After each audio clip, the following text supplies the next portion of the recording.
Hey guys, welcome to the podcast. My guest today is Hahn-Ey Lee, and we are going to talk about the importance of leveraging your unique skills to advance in your career. And so Hahn-Ey and I met actually last August at a conference. We were both kind of co-presenters and got to know each other. Actually saw her again at MAPS this year, and we had this idea of doing this podcast. Why? Because Hani has an amazing background, and I thought that she'd be the perfect person to talk to both our friends here in the US, folks that are international candidates and international medical affairs folks, and kind of pull it all together. So, Hani, welcome to the podcast.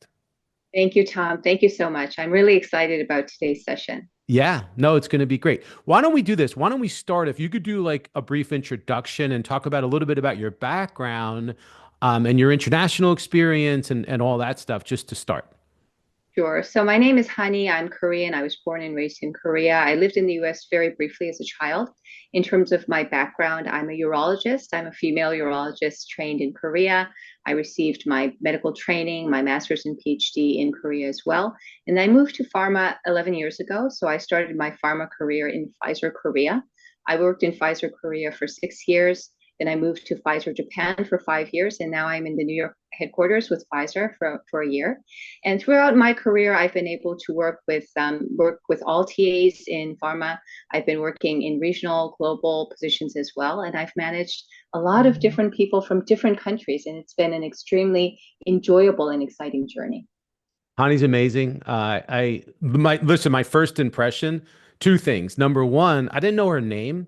I just know everybody was calling her Honey, and I'm like, why is everybody calling her Honey? Like, do they really know her well enough to call her Honey? And then I realized her name's Honey. So that's number one. I'm like, her. My initial impression, which she was really was which she was really sweet. But then the second is I saw her present. And I was like, wow, like she's amazing. I have to have her on the podcast. But the other thing too, guys, is that once we met, I realized that she really does have a unique background and a unique skill set. And having this international and global experience, speaking several languages, just it makes her so valuable. So the idea is, guys, it's so important to leverage your unique skills um, to help you in your career and navigate your career journey. So, Hani, tell us a little bit about why it's so important for MSLs to be aware of and leverage their unique skills in like this competitive job market that we're in and competitive environment. Yes, absolutely, Tom. I think that as the job market becomes more and more competitive, personal branding is really important. So when we think about you, Tom, we immediately can remember your energy, your wonderful speaking skills, your warm personality, and then even in the workplace as well. MSLs, they have to have their own personal brand. It may be different. It may be some people may be more extroverted. Some people may demonstrate even stronger business acumen. They may speak several languages. They may have, different communication skills. But I think that being able to be authentic and being able to have your own personal brand really makes you impressionable, and people will remember you for what you stand for. And as I've worked in multiple countries and I've worked with people with very different skill sets and personalities, I realized that the ones who've been really true to their talents and have strong self-awareness and are able to showcase that have been successful. Yeah, and I think that this is something that not everybody takes time to recognize. Mm-hmm. And so for example, I think that you hit the nail on the head when you said, when you talk about personal branding and really identifying and honing in on these skills so that you give a clear picture to the community, to the industry, as to who you are, what value you bring, and what makes you special. So, how does one identify what makes them unique, especially in a field where there's so many different candidates and it's competitive and clinical backgrounds? How would you recommend people can do that? That is a great question, Tom. And maybe I can share my own personal experience because in my previous roles, I was at one time of my personal career, I was the country medical director of Japan. So that was a very unusual situation because in Japan, it's very unusual for a female leader who's non-Japanese from Asia to come to lead the organization, right? So when I came into that position, I really had to make sure that people understood what I stood for. And that was a different type of leadership. It was very humble servant leadership, but also at the same time, I came there to lead the organization and really set up people for success. And that's what people came to know me for. So I think that for MSLs and also for people working in pharma overall, number one, you have to think about why am I here? And how can I leverage my skills to make this, as impactful and valuable as possible? And at the same time, being aware of the external environment, what is relevant in terms of science, and also even the regulatory landscape, the reimbursement, what do the doctors really need? And how can I address those points? So once you have an understanding about yourself and the external environment, and it requires also a lot of, reflection as well. What am I good at? What are areas that I need to improve? Or what are areas that I can even deprioritize? So people who, on the one hand, can build their professional skill set, but also can build their personal branding based upon their talents are usually setting themselves up for success. Yeah. No, I love that. I think that's so important. And as you're speaking and as I'm thinking about you and your background, talk to me a little bit about what it's like to speak multiple languages and if there's anyone else out there that also speaks more, many languages, what kind of competitive advantage would that give them as an MSL and how do they leverage that? Sure. So I speak Korean and English. I'm perfectly bilingual. And when I was in Japan during the 5 years I stayed there, I also was able to brush up and improve my Japanese skills. So I think I'm quite fluent. I also learned French in high school as well, so I can communicate in French as well. And when I worked with the colleagues in Europe, oftentimes speaking multiple languages is very common. And what I noticed when I worked with them is that with those language skill sets, they also bring in a very broad perspective of that extends beyond the local environment. So they understand other countries and the ways of other people are thinking. And then in Japan, we had MSLs who were interestingly from the US, from Europe, from Africa, from Korea, China, and they were able to bring in their knowledge of another country and also bring that add value to the local environment and sometimes challenge the norm, right? So speaking a different language means that you also understand a different culture. And that often brings to situations that often puts you in situations where you see things differently and you can challenge it in a non-confrontational way. And those approaches were oftentimes very well received by HCPs because it was often thought-provoking and it could add value and differentiate from local candidates. So that could sometimes compensate in cases where their language skills may not have been the native level, but still they brought in value and that added on to their critical thinking skills and their communication skills as well. And would you say when, like, as you were looking for opportunities, like, were you looking for, like, for example, Korean companies because, because you were fluent in Korea? Like, would that give you an obviously um, a, an advantage over somebody else, or would that give you more interest in working at those companies? I'm curious from a job search perspective in looking for opportunities. Did you seek out those types of organizations? So that's a great question, Tom. So I think that it works both ways, right? So, I mean, when you have a broader understanding of multiple cultures, you have the options to choose. So it adds, let's say, one more option. Let's say some people may just be looking at very US based companies. They may only know English, which is fine. Mhm. And there are people who can speak both, and they can add that option as well. And then there are people, and you can search for Korean companies or Japanese companies. And then also, I've realized that you can be sought out by those companies who want someone with that skill set as well. So I think that on the other hand, it doesn't mean that if you don't have those skill sets, you should shy away. Because when I Yeah. came to Japan, my Japanese was very, very basic, and I learned it during the course of my work experience in Japan. So I think that if you have those skill sets, you have more options to choose from. You can choose. You can be sought after by people who are looking for people with those skills. But even though you don't have that, if you have the awareness and interest, you can also build those as you move forward in your career. Yeah, and I think I don't know. I think that that gives you an advantage. I think having that unique background is a plus, and I think it's attractive to organizations. It's a differentiator, I guess. Even having international experience is a differentiator. So let's talk about that a little bit and why it's so important to highlight unique skills and experience that are going to help you for a specific job or for a specific company that you're applying to. Can you talk about that?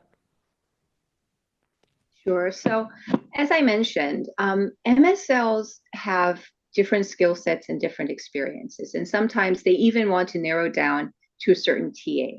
So, people who have oncology experience want to go to oncology. Sometimes people with vaccines experience want to go to vaccines specifically. And sometimes, as you mentioned, people who have skill sets in a certain language want to maximize that experience as well, right? So, I mean, that would be a great starting point. And also, let's say that you find a great job, but you may not be the expert in that TA, but you're demonstrating learning agility and you can build on upon that. And then if opportunities to work in a certain country which requires or would prefer the language skills or the cultural understanding of a certain country, that would definitely add value. So if I look at the candidates who come to us, if they have those skill sets, the learning agility and the branding to make them capable and also functional in a very different environment, they're very highly sought after because they can definitely differentiate between candidates who may not have that experience. Yeah. Yeah. And the reason I keep talking about this is because in my world as a recruiter, and I wrote about this in my book. What we see is that companies really want subject matter experts. They want people that have expertise, whether it's in a therapeutic area or whether it's international global experience, whether it's in a certain area of medical affairs or research, as opposed to somebody who has more of a general broad-based background. So, Mm-hmm. what advice would you give to MSLs or even aspiring MSLs on how Mm-hmm. they could maybe tailor their resume or get really specific with interview answers to emphasize the standout qualities that they have that may make them more of an expert? Sure, sure. And thank you, Tom. So I think that, as I mentioned, there are two aspects, right? So one would be you have to be very agile. But if you want to really showcase your specific skills, I would just put them on the resume. Mention the thesis that you've actually written. Mention your research experience. Mention your aspirations. If you really want to specialize in that field, you're the person who knows best, right? You may want to even compare companies, what their pipelines are. If you're applying for a certain company, you may try to highlight your experience that is relevant to that company, and you want to make sure that you understand the company situation very well. And also in terms of languages, let's say we have a candidate who speaks Japanese and the company wants to expand to Japan. They don't have that much presence. You could emphasize that as a potential career goal, because sometimes during interviews people may ask, what are your aspirations? Where do you want to be 5 years from now? If you're understanding that the company wants to expand to Japan in a few years in the future, you might mention that as a potential career goal, which would make you very attractive to the company because they would want to provide you opportunities to grow, but they would also probably need someone who would be capable to adapt to that environment. So, as I mentioned, just to reemphasize, please make sure that you do your homework. And we're applying to a company, you want to make sure that's aligned with your skill set and you can showcase what you've done or what you can do potentially, and make sure that the skill set you have in some way or another would be attractive to the recruiter. And they may not be just language or research areas as well. It could be jobs that you've held part-time, leadership opportunities, even managing a budget for a certain group. And these have all been very attractive from a recruiting perspective. And and speaking of that, like I know that you've hired and interviewed a lot of candidates Mm-hmm. over the course of your career. So do you think that people underestimate or maybe overlook some of their own strengths? And if so, what do you think they should do about that? It's a great question. I think that It's more, I think, common in Asian cultures that people tend to be very humble. So Hmm. they may not showcase their skills as much as the recruiters, would like to see. And that's also something that I may be guilty of because in my early days, I wasn't sure how much I could showcase myself without sounding obnoxious or like a show off, right? And that's something that we have to strike a balance. There are a lot of materials. I've read a lot of books from Harvard Business School as well on how to showcase yourself in a appropriate way, right? We don't want to come off as being overconfident and not being aware of our surroundings, but at the same time, we want to make sure that we're confident of our achievements, and that really stands out, and that's attractive when we're trying to recruit people. And that I've also noticed that people are very honest. I've had a situation where I had to interview someone who seemed a bit introverted, right? And that may be perceived as a big flaw if you're applying for an MSL job. But this person was able to communicate how he was able to maximize the knowledge that he was able to gather by actively listening and Hmm. asking good questions. And that actually resulted in high impact initiatives in the company. And these were very attractive from a recruiter's perspective. So you can showcase what is something that it may be very uniquely yourself, but also may be perceived as a weakness and may come off as one, but is actually not. And that confidence and that self awareness is usually very attractive from a recruiter or hiring management perspective. Yeah. And what are you looking for when you're interviewing? Are you actively looking for, certain skills? And are you trying to see what sets that person apart when you're talking to them? Definitely, definitely. In MSL roles, what we really want to have are the core skill sets, which is a good scientific background and also good listening skills and Mm. active questioning skills. And these are actually things that we can identify to some degree during the interview. In interviews, I think that you may have seen people who just talk nonstop or people who just listen and then are not very responsive. So we want to make sure that we can identify their communication skills and also how they can explain their life journey and their work experience and how it connects to the role they're applying to. There are people who sometimes come in not even knowing what an MSL is. I've actually interviewed people who were first very new to the job market. They just wanted to get a job, didn't know what an MSL was. And I realized that that is not what we're looking for when we're hiring for certain positions. So, as I mentioned earlier, people who do their homework, who come prepared, are able to showcase their specific skills and also demonstrate during the interview good communication skills, active questioning, good listening, but also ask good questions. These are what I found have led us to hire and bring in very good talent into the organization. Well, what about, is there anything non-traditional, like skills that surprise you, something that impresses you in interviews that would be good for the role, but maybe are non-traditional? Sure. I've had people who've actually have had a different career path and decided to come back. There have people have worked in nonprofits. We have had candidates who've worked in business, who've worked in venture capital, and decided that they wanted to come back to the science field and they really enjoyed gathering the insights and delivering impact to the organization and also to the external stakeholders. So these kind of non-traditional experiences have always been very interesting to encounter. And if they were the right fit, they were very successful because they actually had the experience to explore a different field and come to the realization that, let's say, an MSL or a position in pharma was really what they wanted to do. And they enjoyed it and they excelled in that. So those kind of experiences have been things that I've encountered during my hiring and working experience. And those have turned out to be successful in cases where the candidate we interviewed really felt that this was a good career transition. Mm, that's interesting. And then what about, so let's talk about, so someone, they get a new job Mhm. and they did a great job on the interviews and they, obviously showcased their unique skill sets, but now they have the job. So what makes them stand out? How did they utilize their skills and experience to grow their career and make this a long-term thing? So let's take this to the next level. Mhm.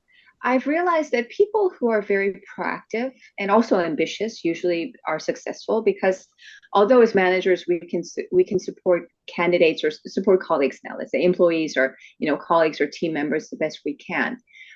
There are occasions where we may not be aware of all opportunities, unfortunately, in the organization. But then colleagues I've noticed, there are people who come, they say, oh, I've seen this opportunity in the company. I'd really like to join this. Sometimes there are people who actually propose opportunities that they would like to implement in the organization.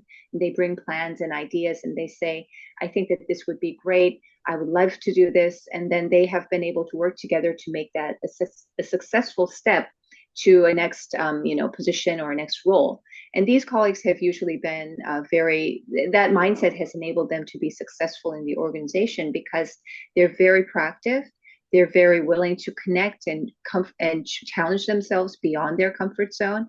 And they bring in people who share that vision and support them. So that has been my experience. Mm. What do you think one unique skill would be that you wish more MSLs would either highlight or develop in their career? What's like one unique thing? I think that having good business acumen is extremely important because MSLs tend to think that scientific knowledge and communication skills may be the most important thing, but also not just looking at the field only, but being able to look at the business as a whole. You can listen to the town halls, you can read the earnings, you can also look at YouTube and also other media on what the company direction is going, where we're going to. And that awareness and that proactiveness has been helpful. Mm. Yeah, I love that. I think that that's the key, really. I think a lot of times your personal brand, but there's also the evolution of your career and not staying stagnant. What about if you had to give one piece of advice to someone that is trying to use their own personal brand, their own strengths, effectively in their MSL career? What advice would you give them? I would advise them to be confident. I've noticed, and I think everyone has experienced imposter syndrome sometimes in their Mm.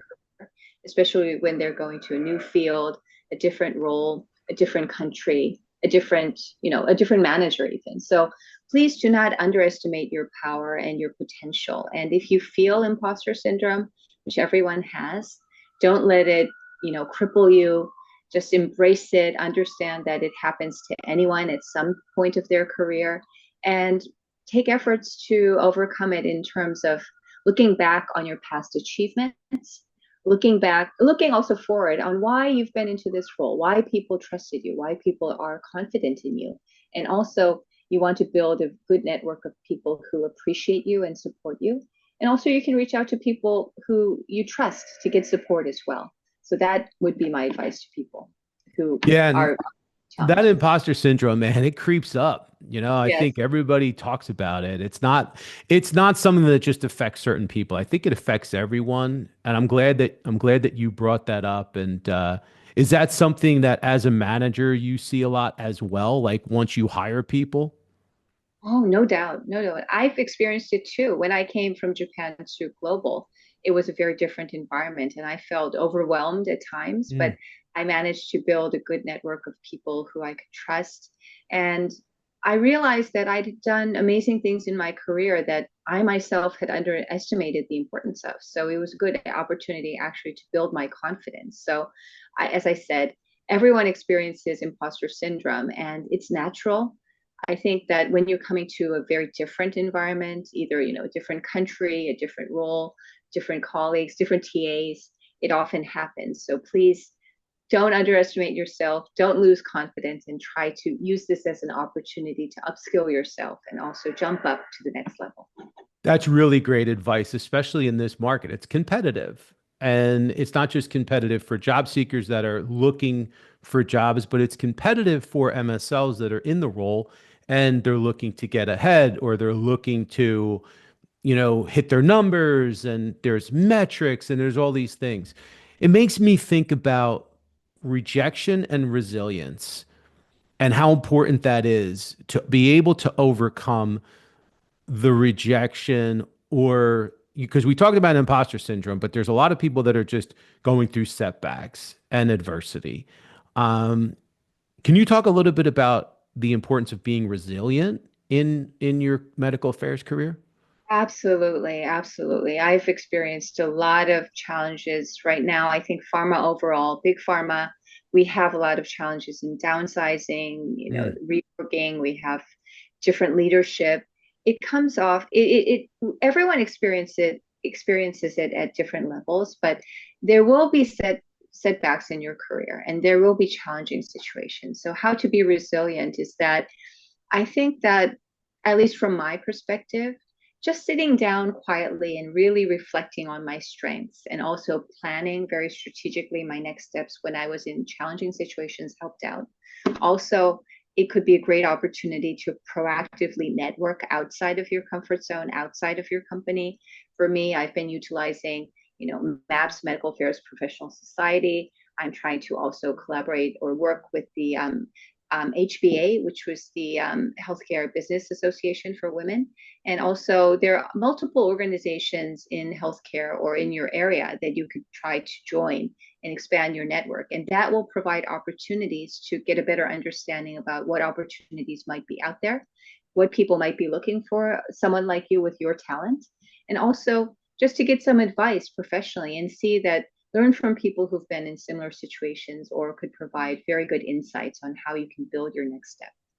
awesome. You're the best, Hani. I thank you so much for joining me. This went so fast, didn't it? Wow, boom, 30 Thank you, minutes. Tom. Thank you, Well, Tom. I enjoyed it. I always enjoy our conversations. I really appreciate it. And guys, thank you for joining us. As always, appreciate all your support and appreciate you sharing the show and subscribing. Don't forget, these are on YouTube. If you want to actually see the video, check us out on YouTube. And we will see you next time. Thanks, honey. Thank you, Tom.